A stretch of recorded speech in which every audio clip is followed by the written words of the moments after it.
हिमाचल प्रदेश के राज्यपाल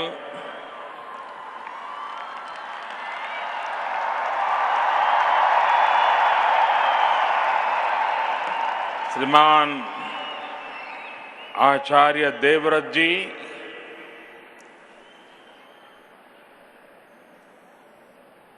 DAV college management committee के अध्यक्ष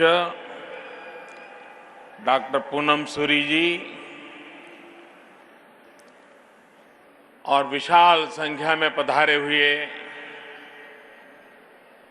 सभी आर्य पुत्र पुत्रियां,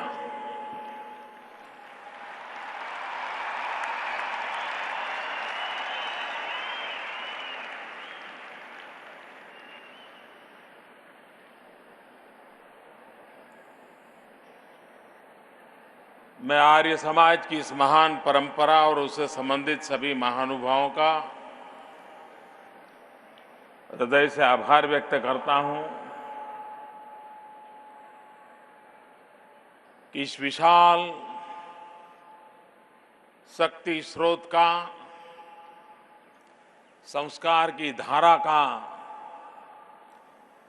आचमन लेने का मुझे सौभाग्य मिला है।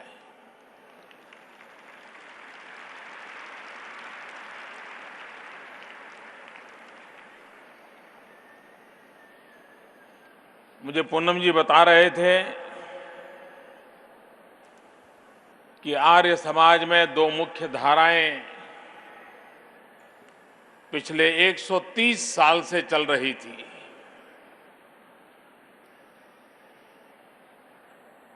और 130 साल के बाद आज ये पहला अवसर आया है कि जब दोनों धाराएं मिलकर के आगे बढ़ने का संकल्प कर रही है।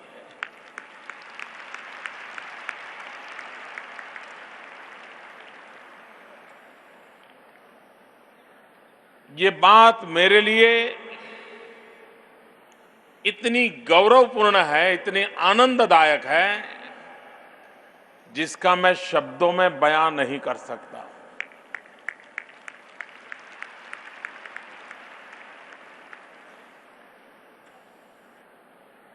जब ये दोनों शक्तियां, दोनों संस्कार प्रवाह एक बनकर के नई दिशा, नया संकल्प लेकर के चलेंगे तो राष्ट्र का कितना कल्याण होगा, इसका मैं भली भांति अनुमान लगा सकता हूं। और इसके लिए मैं इस निर्णय प्रक्रिया से जुड़े हुए सभी महानुभावों का अंतःकरण पूर्वक हृदय से धन्यवाद करता हूं, साधुवाद करता हूं।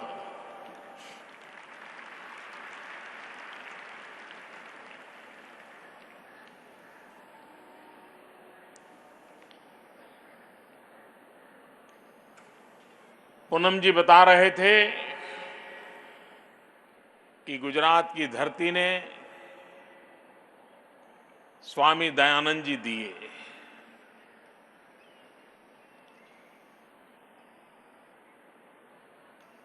लेकिन इस बात में अब चलते चलते वो मेरे तक पहुंच गए।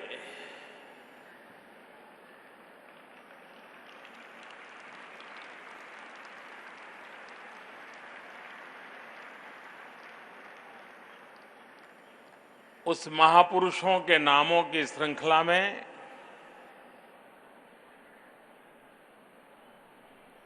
मुझ जैसे सामान्य व्यक्ति का नाम जुड़े, ऐसा कोई हक मेरा बनता नहीं है।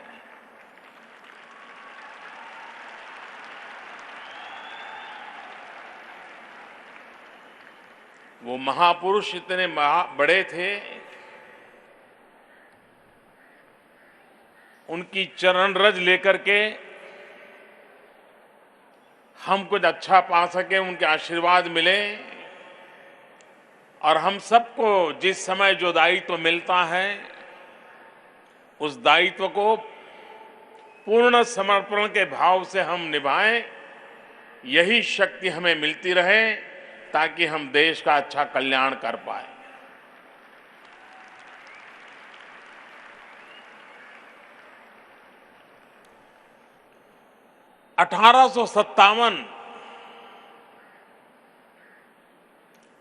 इस देश ने स्वातंत्र संग्राम के द्वारा अपनी आत्मिक शक्ति का दर्शन कराया था। शताब्दियों की गुलामी के बाद एक चेतना प्रकट हुई थी और वह भी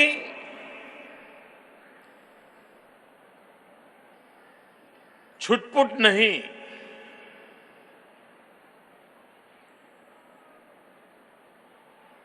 दो, पांच, 50 आजादी के दीवानों के पराक्रम तक सीमित नहीं,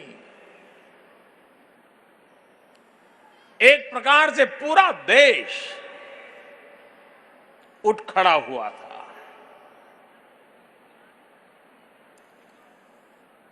लेकिन इच्छित परिणाम प्राप्त नहीं हुए। विदेशी ताकतों ने देश को फिर से एक बार दबोच दिया। उस पार्श्वभूमि को हम देखें, 1857 के स्वातंत्र संग्राम के बाद के उन दिनों को याद करें, इतिहास के पन्नों को देखें, तब ध्यान में आता है कि 1875 में आर्य समाज की स्थापना क्यों हुई होगी। उसकी पार्श्वभूमि वो 1857 का स्वातंत्र संग्राम है।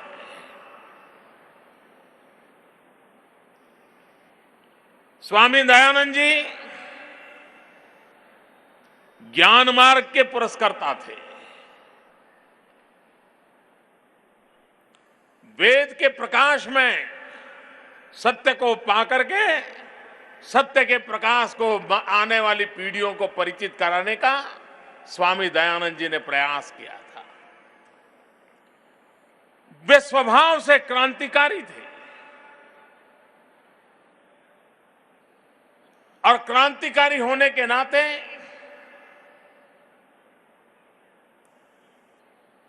वे अंधविश्वास के खिलाफ लड़ना, परंपराओं को चुनौती देना, और वो भी परिस्थितियों से भाग करके नहीं, अपने आप को महान हिंदू संस्कृति आर्य परंपरा का सिपाही मानते हुए, उसके भीतर रहते हुए, उन्हीं घेरे वस्त्रों को धारण करते हुए उसी समाज की बुराइयों के खिलाफ लड़ाई लड़ना, ये बहुत बड़ी ताकत लगती है। व्यवस्था से बाहर जाकर के आलोचना करना, अपने आप को बड़ा बताना अलग बात है।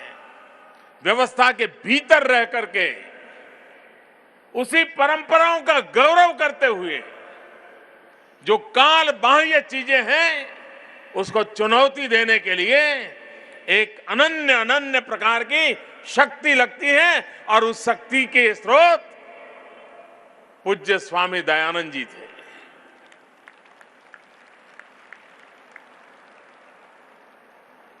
और उस महापारस के विचार प्रक्रिया, चिंतन के प्रति समर्पण, ज्ञान के अधिष्ठान पर विचार मनन चिंतन, उसके आधार पर निरंतर प्रजा जीवन में प्योरिफिकेशन होता रहे, इस बात को उन्होंने बल दिया। और उसी का परिणाम है कि महर्षि जी के जाने के बाद भी उतनी ही तीव्रता से, उतने ही समर्पण भाव से यह आंदोलन आज भी चल रहा है।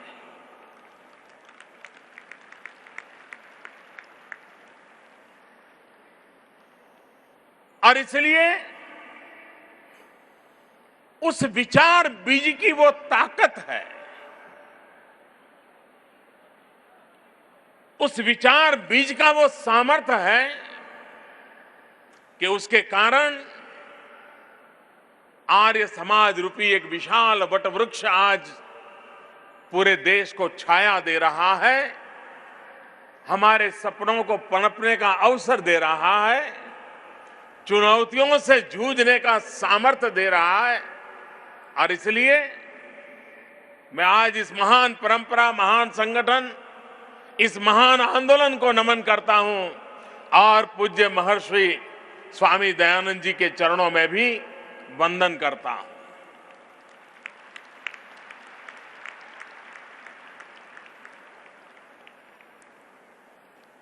इतना बड़ा विशाल परिवार, 20 लाख छात्र हो, 60,000 से ज्यादा आचार्य प्राचार्य हो,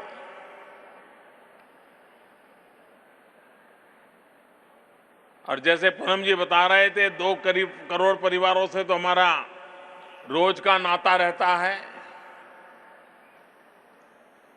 और 1 शताब्दी से ज्यादा समय से सेवा जिस संस्था ने की हो तो उसका एल्यूमना भी कितना बड़ा होगा। यहां तो आपने 40 लाख लिखा है, लेकिन मैं नहीं मानता हूं 40 लाख होगा, वो बहुत बड़ा विशाल परिवार होगा।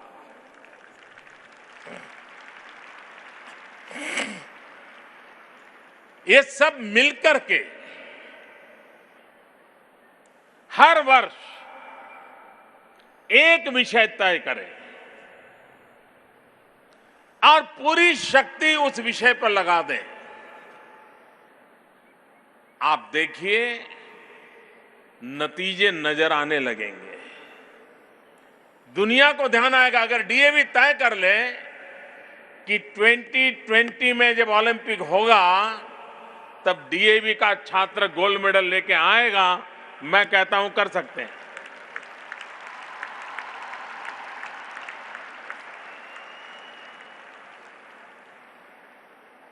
नए संकल्प क्या हो सकते हैं? नए संकल्प यही हो कि भारत की विश्व में गरिमा कैसे बढ़े। डीएवी का सिर्फ हिंदुस्तान में डंका क्यों बजे, दुनिया में क्यों न बजे। और इसलिए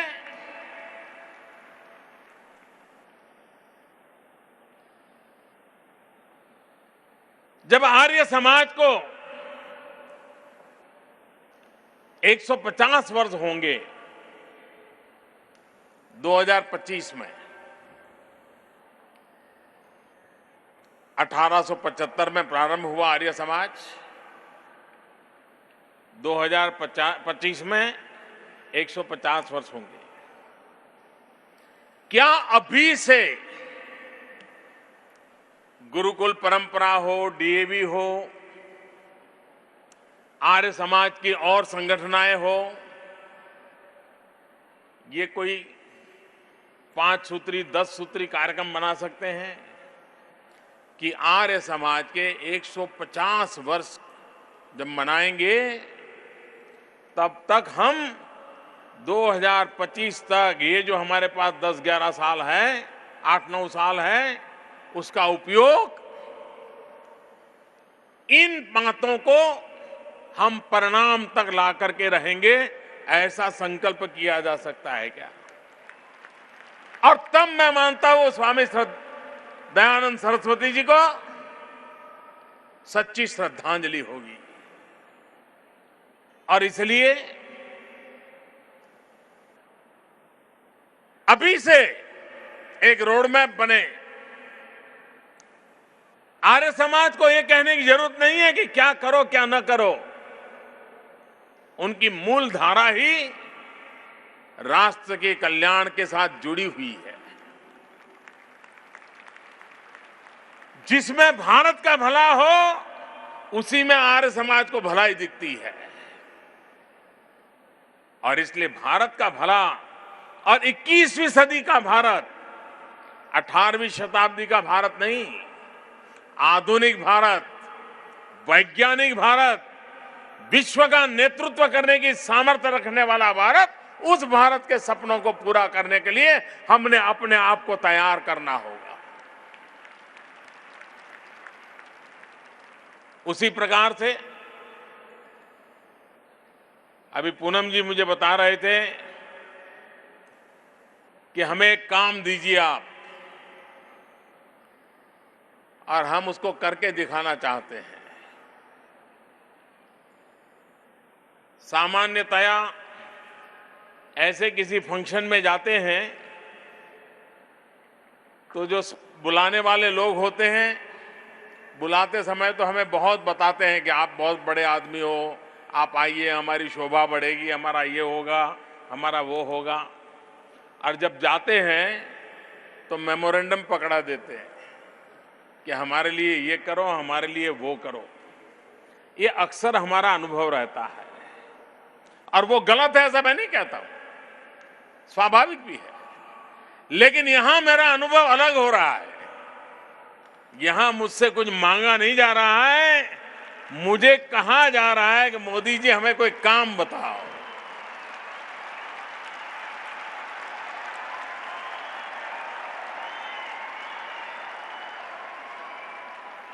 मैं इस बात को छोटी नहीं मानता हूं, बहुत बड़ी बात मेरे लिए है ये, कि कोई मेहमान हमें के रूप में कहीं जाए और बुलाने वाला हमसे कुछ मांगे नहीं, और ऊपर से ये कहें कि हमारे लिए कोई काम बताइए। तो मैंने पूनम जी को कहा, क्या लगता है क्या कर सकते हैं आप? तो उन्होंने कहा, क्या गंगा सफाई का जो आपका सपना है, क्या उसमें हम जुड़ सकते हैं क्या? हम हमारे डीएवी के छात्रों को गंगा सफाई के काम से जोड़ेंगे, हमारे शिक्षकों को जोड़ेंगे, हमारे अभिभावकों को जोड़ेंगे।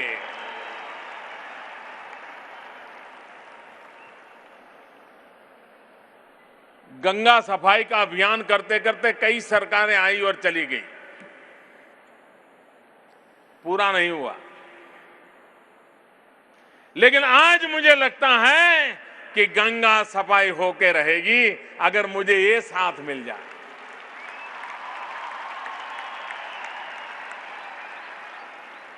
जब जनता जनार्दन के आशीर्वाद प्राप्त होते हैं तो कोई समस्या नहीं रहती है, वो समस्या अपने आप में अवसर में पलट जाती है। और आज मैं देख रहा हूं कि डीएवी की ये शक्ति, आर्य समाज की शक्ति, गुरुकुलों की शक्ति, आर्य समाज से जुड़े हुए सभी साधु महात्माओं की शक्ति, ये जब गंगा सफाई के आंदोलन का हिस्सा बन जाए तो फिर तो गंगा सफाई, मैं नहीं मानता हूं वो सपना कभी अधूरा रह सकता है। और यही नया संकल्प है, यही नया संकल्प है।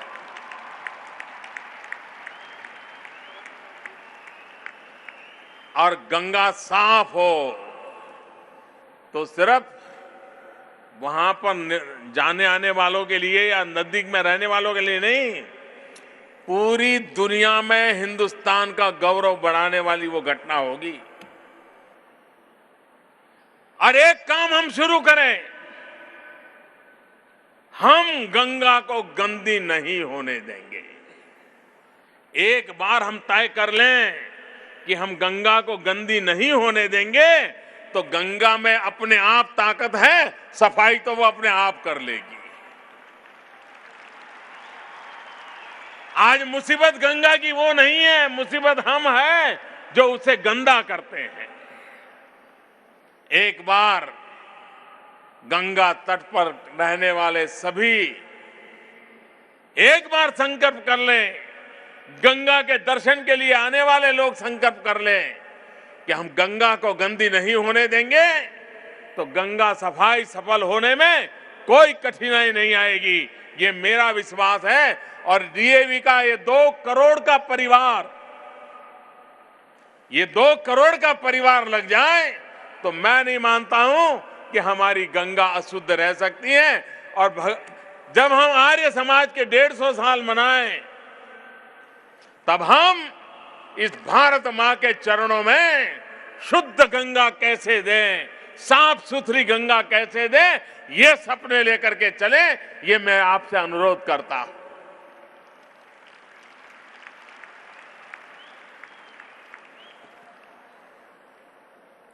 दुनिया कहती है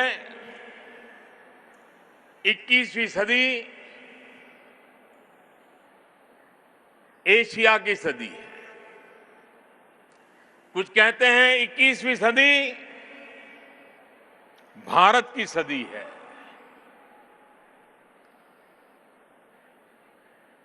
सदियों से यह पाया गया है कि जब जब मानव जात ज्ञान युग में प्रवेश किया है, भारत विश्व का नेतृत्व करता रहा है। 21वीं सदी भी ज्ञान की सदी है, और जब 21वीं सदी ज्ञान की सदी हो, स्वयं दयानंद जी ज्ञान मार्गी हो,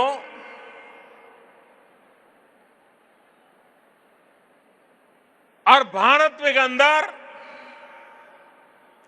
65% जनसंख्या 35 साल से कम उम्र की हो, हिंदुस्तान आज दुनिया में सबसे जमा है। और जिस देश दुनिया में सबसे जमा होता है, तो उस देश के सपने भी जवान होते हैं, इरादे भी जवान होते हैं, संकल्प भी जवान होते हैं। और इसलिए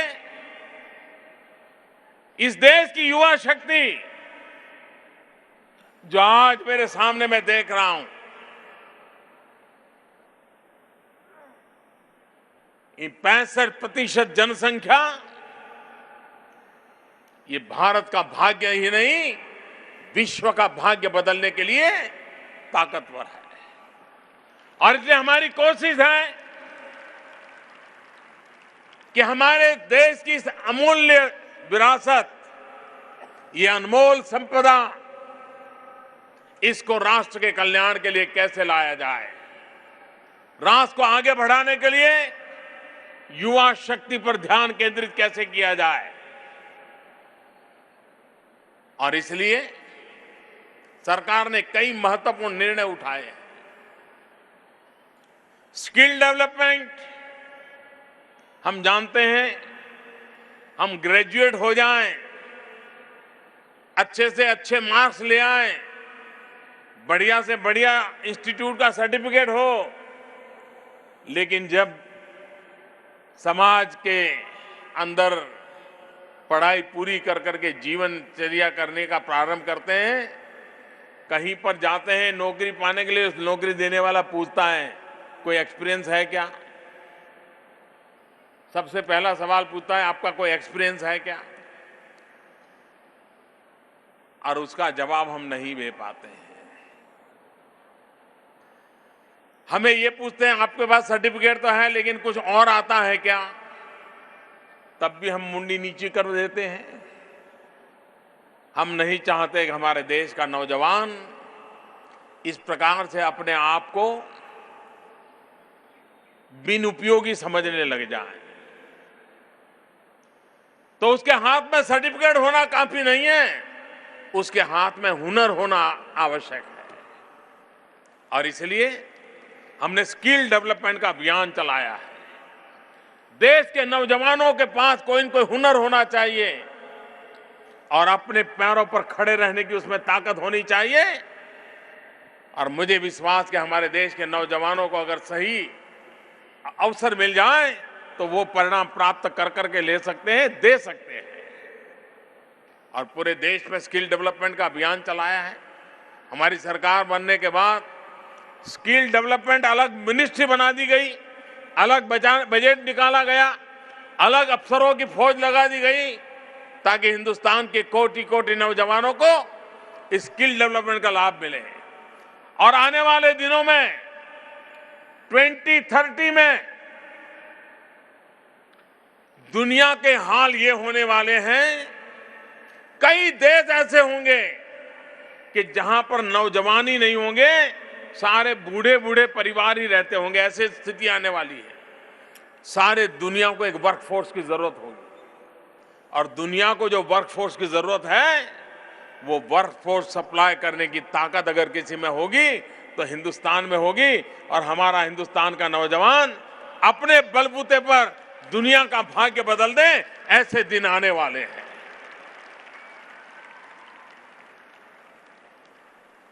हमने एक योजना शुरू की, मुद्रा योजना। हमारे देश के आर्थिक विकास में हमेशा दो विषयों की चर्चा चली है, या तो प्राइवेट सेक्टर या पब्लिक सेक्टर। आर्थिक कारोबार चलाने के दो ही तरीके सामने आए हैं, प्राइवेट सेक्टर, पब्लिक सेक्टर। हमने नया विचार किया है, यहां जो बात आई है नई दिशा।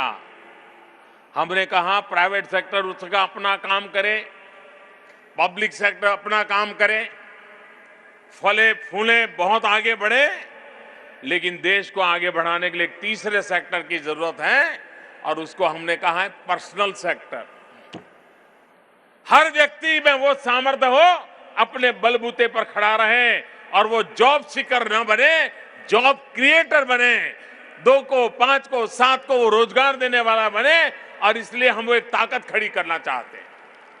समाज के छोटे छोटे लोग, जिनको कभी बैंक के अंदर प्रवेश तक नहीं मिलता था, हमने मुद्रा योजना के तहत कहा है कि जो सामान्य लोग हैं, बाल काटने वाला नाई होगा, धोबी होगा, अखबार बेचने वाला होगा, दूध बेचने वाला होगा, चाय बेचने वाला होगा, सामान्य लोग समाज के, मुद्रा योजना से उनको पैसे दिए जाएंगे, और किसी भी प्रकार की गारंटी के बिना पैसे दिए जाएंगे, ताकि वो साहूकारों के ब्याज के चक्कर से मुक्त हो जाए। और उसको 50,000, लाख, 2 लाख, 5 लाख रुपया चाहिए तो वो अपना कारोबार बढ़ा सकता है। आज अगर वो 2 लोगों को रोजगार देता है तो 5 को दे सकता है। कोई और काम नहीं कर सकता है तो नई शुरुआत कर सकता है। कोई ऑटो रिक्शा ला करके अपना गाड़ी चला सकता है, परिवार को अपने पैरों पर खड़ा कर सकता है। और इसलिए मुद्रा योजना शुरू की। और मुझे खुशी है कि हमने कोई ढोल नहीं पीटे, बड़े बड़े मेले नहीं लगाए, राजनीतिकरण नहीं करने दिया। 2 करोड़ से ज्यादा लोगों को अब तक मुद्रा योजना का पैसा दे दिया जा चुका है, और करीब करीब 1 लाख करोड़ रुपया कोई भी गारंटी के बिना इस देश के लोगों पर भरोसा करके देने का हमने निर्णय किया, कर दिया काम।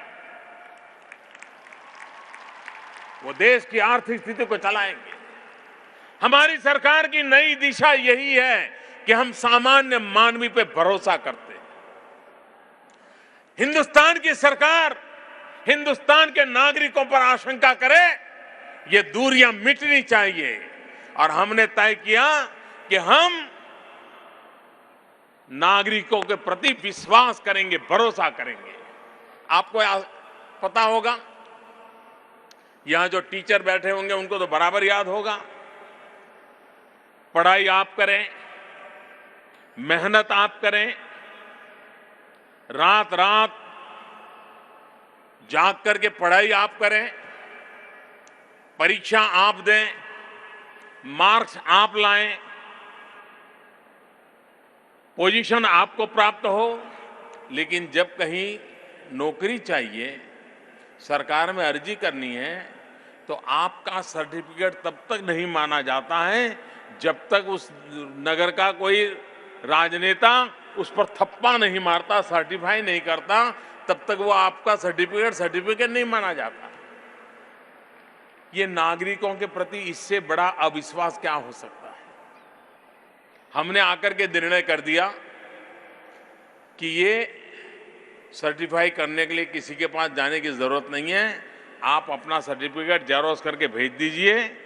जब फाइनल निर्णय करना होगा तब ओरिजिनल लेकर के आना, देख लेंगे, बाकी की बात चल जाएगी।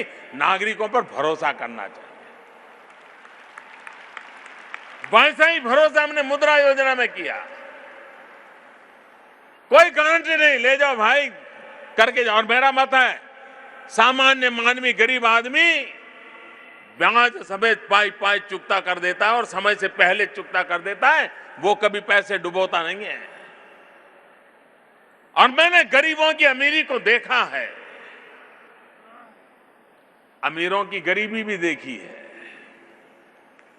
लेकिन मैंने गरीबों की अमीरी को देखा है।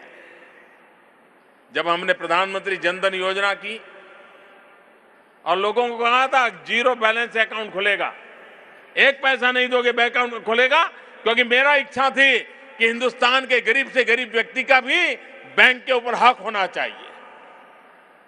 60% लोग उसके बाहर थे, उनको लाना था। जीरो बैलेंस से बैंक अकाउंट खुलने वाला था।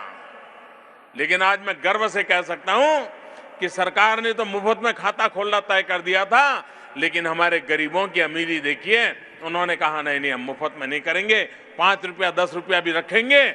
और 30,000 करोड़ रुपया रखा लोगों ने, 30,000 करोड़ रुपया। अगर एक बार सामान्य मानवी पर भरोसा करें तो वो कितनी ताकत का दर्शन करा देता है, उसका ये नमूना है। हमने नौजवानों के लिए startup India, stand up India अभियान चलाया है। स्किल डेवलपमेंट हो, मुद्रा योजना से पैसा मिले, startup India, stand up India innovative चीजें करें।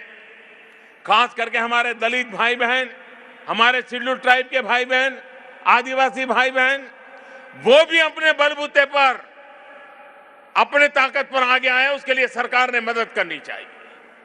मैंने कहा संभालो ब्रांच चीज को, क्या आप मुद्रा योजना से हर बैंक एक दलित को, एक आदिवासी को बैंक के लोन दें। हिंदुस्तान में 1.25 लाख ब्रांचेज हैं, 2.5 लाख नए उद्योगकार है, ये हमारे समाज में से आ सकते हैं। गरीब, दलित, पीड़ित, शोषित समाज में से आ सकते हैं। और काम तेज गति से चल रहा है।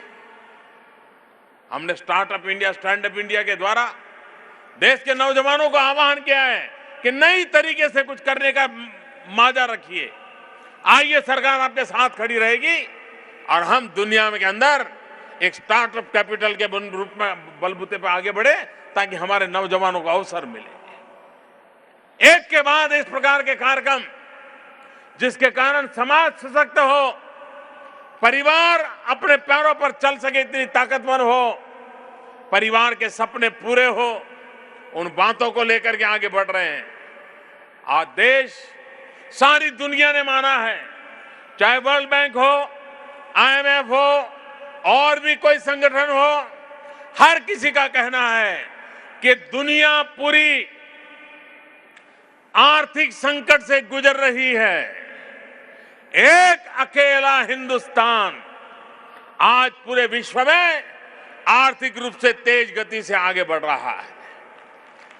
असामान्य स्थिति है, सारी दुनिया डूब रही है, उस समय हिंदुस्तान चमक रहा है। ये बात दुनिया के लोग कह रहे हैं। पिछले 1.5 साल में एक के बाद एक जो कदम उठाए, आज उसका नतीजा है कि आज हिंदुस्तान जो लार्जर इकोनॉमीज है, बड़ी इकोनॉमीज है, उसमें सबसे ज्यादा तेज गति से आगे बढ़ने वाला देश बन गया है। हमारी सभी समस्याओं का समाधान एक ही बात में है। हमें मुसीबतों से मुक्ति एक ही बात से मिल सकती है, हमें गरीबी से मुक्ति एक ही बात से मिल सकती है, हमें अशिक्षा से मुक्ति एक ही बात से मिल सकती है, हमें बीमारी में दवाई एक ही बात से मिल सकती है, और वो एक बात है विकास। विकास यही एक मार्ग है जो भारत के गरीब आदमी को संकटों से बाहर ला सकता है, मुसीबतों से बाहर ला सकता है। और इसलिए हमारी सरकार ने ध्यान केंद्रित किया है विकास के कामों पर। देश तेज गति से आगे बढ़ना चाहिए।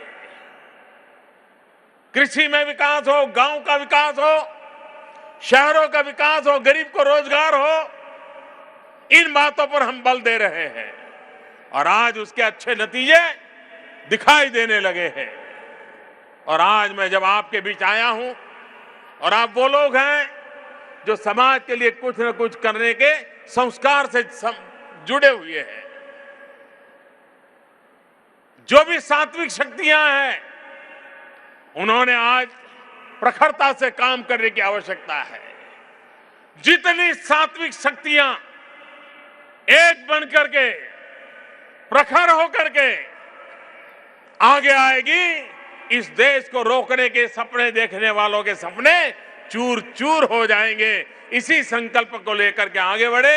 मैं फिर एक बार आचार्य जी का, पूनम जी का, आप सबका हृदय से आभार व्यक्त करता हूं कि मुझे आज आप सबके बीच आने का अवसर मिला और पूज्य स्वामी दयानंद जी को स्मरण करने का अवसर मिला। बहुत बहुत धन्यवाद।